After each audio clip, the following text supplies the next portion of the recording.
What's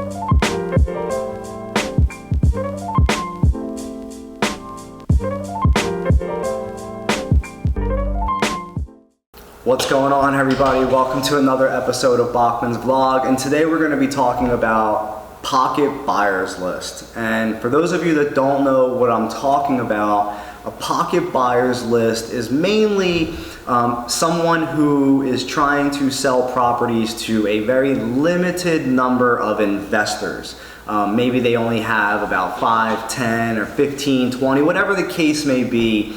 They can pretty much pick up the phone and they call these people, and they know who everyone is, they know where they're buying, what their criteria is, and they don't actually bring in any more buyers.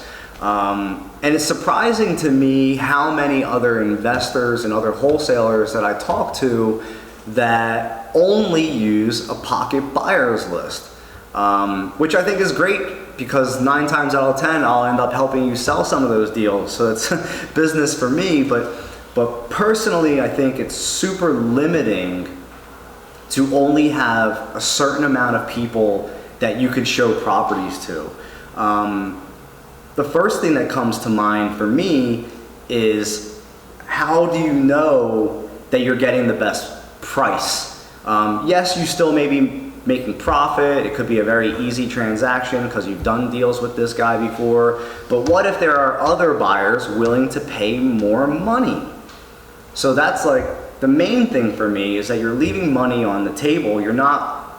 There's no chance of having a price war or any type of negotiating. You're kind of just, really in my mind, you're working for somebody because you're trying to get them inventory. And then the next thing that comes to mind is, besides the fact that you're limited to your X amount of buyers, what if that particular buyer stops buying? What if he leaves? What if he dies? What are you going to do to replace that person? So it just doesn't make sense. And I know plenty of investors that are doing it this way. They're making money, they're happy, and it's great. But I just like to look at things long term. And I truly believe that you're limiting yourself, your business, and you're leaving money on the table by only having a certain amount of people on your buyers list. I'll give you guys another example. We have somebody on our buyers list that is looking to buy stuff for themselves. But one day we emailed out a massive 100-unit student housing facility. Well, it turns out he worked for one of the largest student housing facilities in the entire country. If I wasn't marketing my buyers list and continuing to add people, we would have never found that person, and we would have never closed that deal.